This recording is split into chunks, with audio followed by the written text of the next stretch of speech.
So I am an artist. I'm also a chemical engineer. Made pesticides, antibiotics, insulin. I've made silicone products. Have worked in manufacturing as a chemical engineer. I've also worked in state government in a senior position to try to work on the regulatory programs. For about the past 15 years, I've been in the public interest side of things, working on more chemical policy in the United States. So I appreciate the opportunity to come and just introduce you to some of the issues we've got going on here. My focus is, I'll give you an idea of what's on the radar. And the short answer is, food contact materials are actually lower on our radar screen at this stage, not because they're not important, but because we've got enough other problems that we haven't gotten to them yet. I do know that by this end of this month or next month, it will be coming back on the radar screen, and I'll introduce you to that. We're going to compare US and Europe's approach. It's always a little difficult for somebody from the United States to come over and explain how Europe operates. It's actually really dangerous. So I will give my impression, which may or may not be wrong, and you can correct me. Then I want to talk about 4 packaging chemicals of special concern. Highlight one of our focuses on looking at the cumulative effect in terms of kids' brains and the developmental problems that may be affecting kids' brains. And you're going to hand me some nice little clicker that will work wonderful for me. Thank you. And then I'll do a quick summary. So right now, what's a priority in the United States is implementing the new law called the FDA Food Safety Modernization Act. Then we're going to talk about GRAS. You may have heard of GRAS. It's become clear. And while I was at the Pew Charitable Trusts, we had a team of 6 doing a research project to try to figure out how is it working. We've published 6 articles, and I'll give a quick summary of that. We're going to look at modernizing FDA science, and then some specific direct and indirect additives. Oh, got to go back.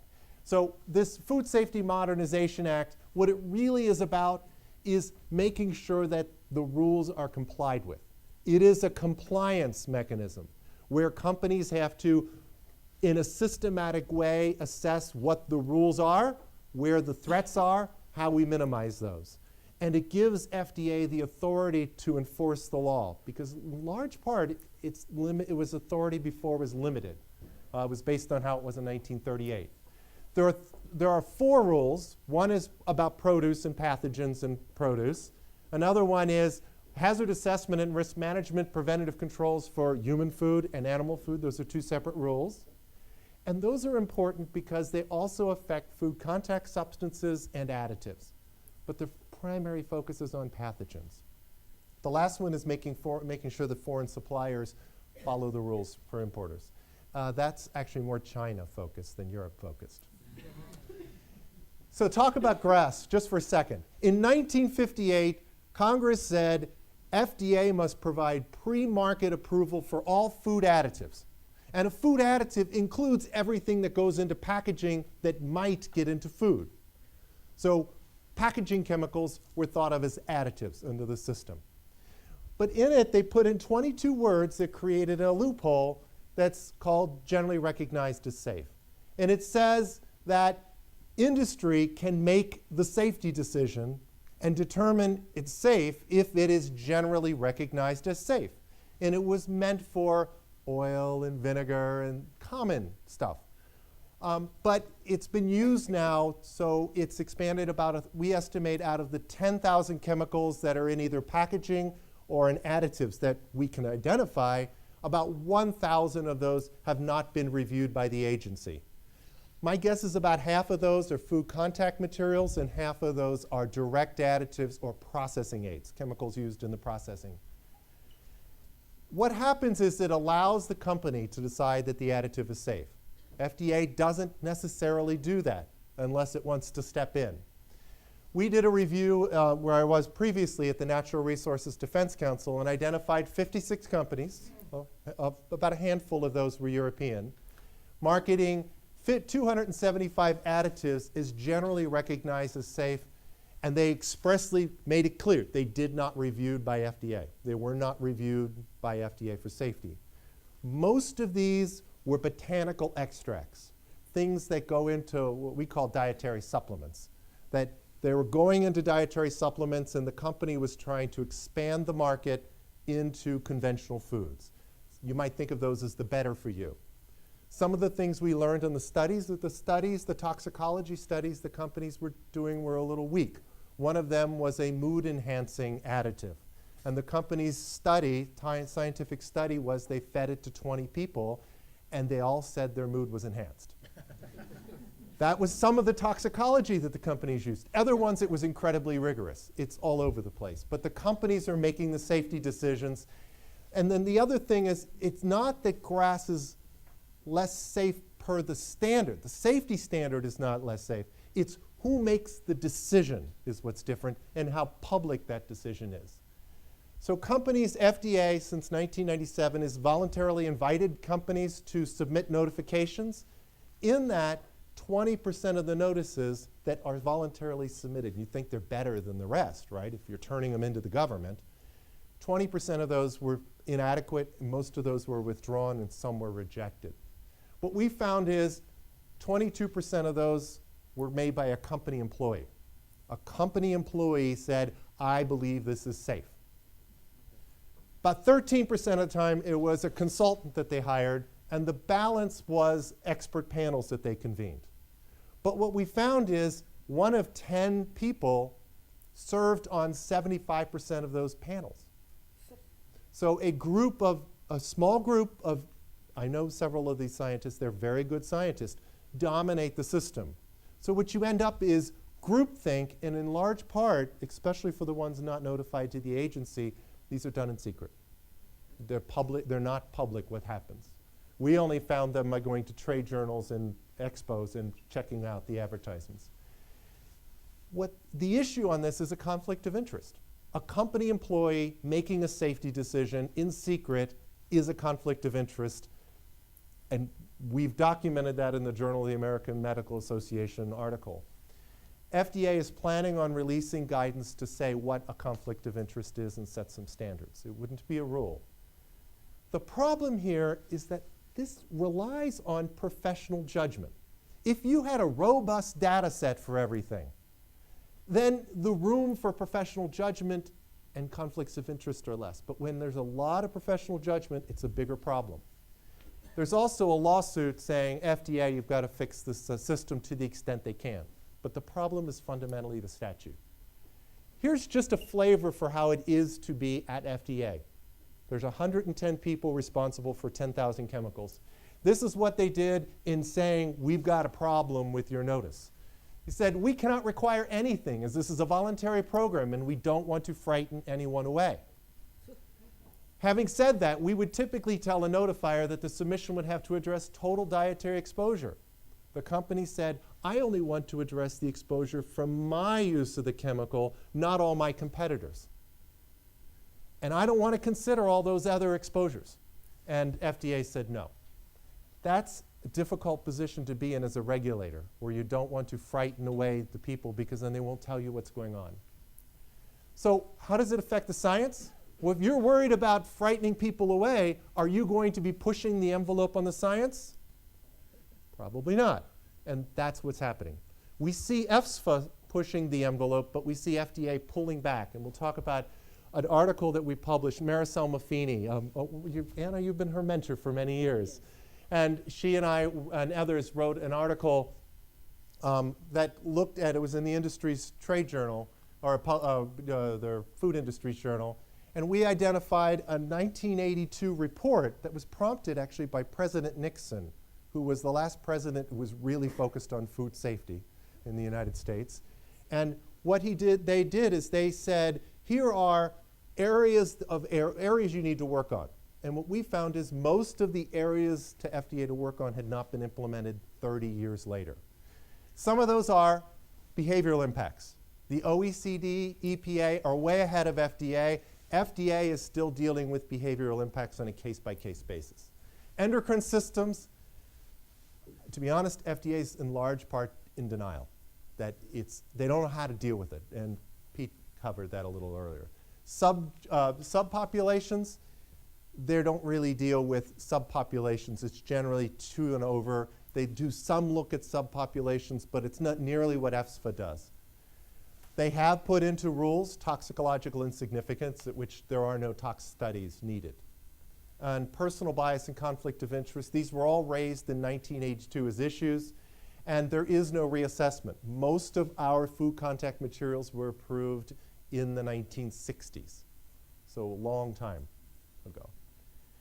Then we published an article that you referred to, Birgit, earlier in Reproductive Toxicology, where we compared the list of additives to the databases, toxicological databases. We started with FDA's own toxicology database for direct additives, and only 20% of the direct additives had toxicology data in their own database, and that included unpublished studies. And many of those were LD50 studies, which means how much of a dose does it take to kill half the population of rats. Not very good at setting safety standards. About 10% actually had decent studies. We also looked at other databases, publicly available databases, on the National Library of Medicine and ones that are developed by the National Institute of Health. And what we found is that 21.6 of them have feeding studies of any type. We ruled out professional judgment studies. But what that means is that most of these chemicals haven't been studied. So when we talk about toxicology or computational toxicology, it feels a little bit like GIGO. I'm old enough to remember GIGO, garbage in, garbage out, that if the data you're using is not robust, the conclusions you draw is not robust. And what we found was most amazing was FDA said there are some chemicals that the exposure is high enough that we think there should be reproductive and developmental studies done. Yet FDA's own database only had studies for 12.5% of those. So 7 out of every 8 chemicals that FDA said the exposure was high enough to warrant this, and they said that in 1982, didn't have any data. There could be data, but FDA didn't know about it. Here's overall, we compared it to all the databases, and what we found is that 54% of the direct additives didn't have data. Decisions were being made based on professional judgment. It looks a lot like this one, without the rigor that may come from an in silico analysis or an in vitro analysis. So one last thing. In prompting, because of our reports that were pretty critical of FDA science and some concerns, FDA did an opinions survey of its own food scientists. And that opinion study was published just in August. And one of the consultants that they hired to review those surveys said, my goodness, this is a problem. That the scientists in the agency didn't distinguish between the risk assessment and risk management, because in US, the same people make those decisions. So they were blending the issues. That they were missing some of the basic concepts about weight of the evidence and a rigorous scientific assessment. They didn't understand the difference between what the data requirements are with how to review it. And the stunning one was that many of the scientists felt that it was not FDA's job to use the latest science, that they should wait until all the battles between the scientists were resolved, and it was well embraced before they should use that to make scientific decisions. And that, I think, is what you saw, Pete. So I want to talk about some specific direct additives, only just to give you that on the radar screen. Trans fat is up there for us, because it's used based on a generally recognized as safe determination made by industry. FDA says it's not. Institute of Medicine says there's no safe level exposure. So FDA is saying we don't think that it should be in food. Caffeine. I think some gentleman asked about caffeine earlier. Well, yeah, was concerned with alcoholic drinks and its impairment of judgment, but the biggest issue is they're now putting caffeine in waffles, jelly beans, syrup, and you can go to the store and get a shaker, like a salt shaker, of pure caffeine. And there's some concerns. There was an article in the Washington Post that it was attributed to killing some teenager, because teenagers do what teenagers do. There's also concerns with artificial colors, and I do think that crosses the ocean. And corn is our big issue. It's a fungal protein that's a substitute for meat that many people are allergic to, so allergic reactions. I'll get to more of these later on. On our radar screen for food contact substances is bisphenol A, obviously. Also perchlorate, rocket fuel, long-chain perfluorinated compounds, and then orthophthalates. We'll get into those in a minute. So just to compare, to make sure you can tell me when I misunderstand, but I want to talk about what does safe mean, who evaluates it, who makes the decisions, a little bit of the distinction between direct and food contact materials, and then FDA's scientific assessment of packaging. To me, the safety standard for things that you intentionally put into food are the same across the ocean. You call it the precautionary principle. In 1958, Congress said it means you don't add it until there's reasonable certainty of no harm in the minds of competent scientists. It's pretty much the same in practice.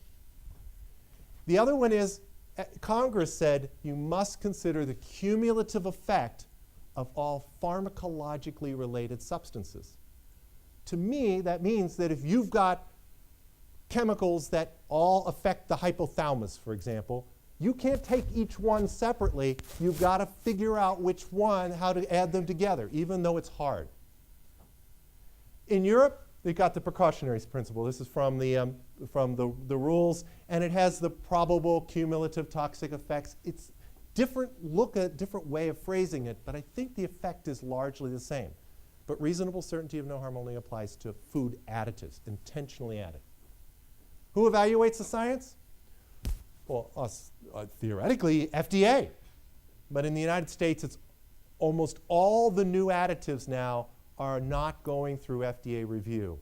If they are going through FDA, it's voluntary because they can go through the grass. That when a company wants to keep its innovation secret, they grass it.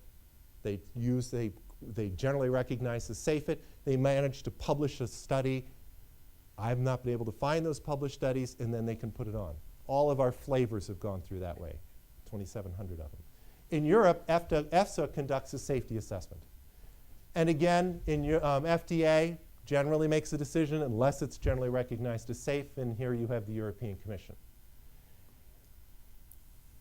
Until 1997, the US had the same system for food contact materials and direct additives. In 1997, Congress created an out that said, if you come to me with a particular plastic or a particular food or additive for packaging or paperboard, you send it to me and I will look at it and I will either object or not object. And typically, if companies see an objection coming, they withdraw it. So that is the primary mechanism since 2000. In Europe, the focus seems to be on plastics and not as much on the others as far as the system.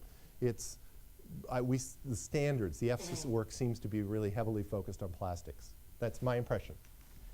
So FDA is trying to reassess it. They do consumption factors and say how many people eat food out of polypropylene, how many people eat food out of paper, and they set up consumption factors.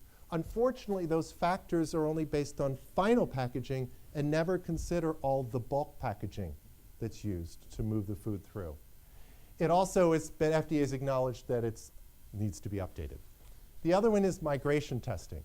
If it is dry food packaging, migration testing by and large is not required in the United States. So you can assume not toxic and you can assume no migration. Toxicology requirements depend on exposure. It's a tiered system. Okay, I want to switch gears now and talk about 4 packaging chemicals to try to move along on it. I'm going to start with one that you may have heard about today, bisphenol A.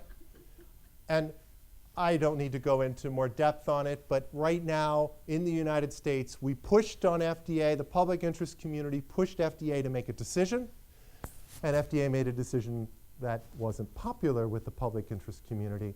But what we're doing in the United States is basically sitting back and waiting for the clarity study that Pete referred to be finished. Let's see how the $30 million investment in a rigorous safety studies will come out. We have been seeing some things that Pete and Anna, you alluded to, that raise concerns for us, but we're waiting to see how those studies come out. We are concerned that FDA jumped the gun and looked at a preliminary study and said everything's safe, which seems odd in a large program to jump the gun like that. Perchlorate. There is a European company that adds perchlorate to plastic, and FDA approved that in 2005. It's for dry food. The levels of perchlorate are around 1% or as high as 4%. 4% of the plastic could be perchlorate. So what's the problem? It's to reduce static charge in the dry material so it moves out of the package easier. Our concern, they also approve it for rubber gaskets. And our concern with that is the application from CEBA specialty chemicals had an 83-fold math error in it. And FDA, when they announced it, instead of 1.2% limitation in the final product, they wrote 4%. And the problem is not just CEBA Specialty was bought by BASF, but they're using it, but other companies, read Chinese companies, may be using that same approval to get on the market. So we're concerned about perchlorate being added to food after 2005. What's the problem with perchlorate? Everybody recognizes it as it's an acknowledged endocrine disruptor. It blocks the thyroid's uptake of iodine. So if the woman, if you think of it, a pregnant woman or a nursing woman doesn't have enough iodine, which is pretty common, 30% of the women don't get enough iodine, then the fetus will not have proper brain development because the thyroid is not making enough of the thyroid hormones that are essential for the brain development. That's important for us. So we're getting ready, the public interest community is getting ready, maybe next week, to petition FDA to reverse that approval to force BASF to pull its Ergostat P18 product from the market. Because we don't think perchlorate should be added to food, given it's a clear endocrine disruptor at very low levels and permanently can alter the child's brain development. The next one is perfluorinated compounds. Largely off the market, right? There's a paper guy here. You're not using perfluorinated compounds much anymore in the paper industry, right? Right, most people have gotten out of it. But the US has it still written into the rules that it's allowed. There's 5 categories that are still specifically allowed, which is not a problem because 3M and DuPont and Clariant and BASF have gotten out of the market. However, India and China have ramped up production, and we're concerned that they're going to start using that exemption that's built into the rules. And the problem is, because it's built into the rules, FDA would never be told. And while we know that many paper companies and many buyers are very vigilant now, we're worried that the guard will be let down in the future when we think the product's gone away. So we're going to be asking, probably in the next couple of weeks, to have FDA remove these approvals. Seems obvious, right? Well, the problem is, it would be the very first time. I only checked back to 1982. It would be the first time in 30 years that FDA has said no and reversed an approval. It would set a precedent that would be important for us, and it seems like a good place to set that precedent. Because the other one we're worried about is phthalates. In the United States, children's products are not allowed to have phthalates unless they're food. Food is allowed to have phthalates in it, so we're concerned about the phthalates that are in it. We had an expert panel that Congress asked the Consumer Product Safety Commission to convene. That panel came back and said 3 to 8 chain phthalates, carbon chain phthalates, alkyl chains, we need to get out of food. We need to get out of consumer products, and they need to be out of food. We're looking to ask FDA to do that and to look at other orthophthalates that are linked to developmental problems. So we are going to be moving on that in the next couple months. Finally, and that's the joke, right? To pull me over, kids' brains. We are framing our issue because we're wrestling with some of the same issues you are. Developmental disorders in the United States are going up 15% in the past 15 years. That's not genes. Now, some of it is diagnosis, but when they drill down into the data, it's not diagnosis. And we're not talking about developmental disorders like blindness or deafness. Those are stable or going down. We're talking about autism, other behavioral problems. And those are going up. So we're concerned that there are chemicals in food that may be contributing that. So what Marisol Maffini, Dr. Maffini and I have been working on is we've gone through and said, how could you do it right? Because the law says you have to consider pharmacologically similar substances or related substances. So we don't see EU or US doing this. So we're suggesting that why not take FDA's database? And anytime at relatively low levels, the study said it messes up the thyroid or the brain or the hypothalamus, and saying we should figure that out. Kids' brains are valuable enough. And what we found is there were 44 direct additives and many more food contact materials. Well, in FDA's database was only direct. 44 direct additives where FDA's own database said these affected the brain, hypothalamus, or thyroid. Then Europe, EFSA, has done an amazing study. On pesticides, they went through and said, of all the pesticides, which ones are associated with the nervous system or the thyroid? And again, because thyroid affects nervous system development. And they identified over 100 pesticides, 106 pesticides. So they've put it in there and said, we need to think about the cumulative effect. That gives us about 144 with some overlap. And then in the United States, there was the Tox 21 program that FDA is involved in. And what we did is we drilled into the data and said, for that cell-based study, which chemicals mimicked, or inhibited, or activated thyroid receptors? Which ones mimicked thyroid hormones? And in that one, we were able to identify 66 direct additives and 107 chemicals that are food contact materials and 86 pesticides. So if you're looking at how to follow the law and look at pharmacologically related substances, this seems like a pretty good list when you're thinking about one of our most treasured assets, our future, our kids' brains. So in summary, we think chemical safety assessment needs to be done without this. We have to minimize and disclose the conflicts of interest. It can't be done by a company employee in a secret, and FDA's acknowledged that. Second, we need to do a cumulative risk assessment that thinks in terms of the body, not in terms of the single chemical. And third is we have to look back. Of the 10,000 chemicals, about 7,000 were approved back in the 60s. Thank you.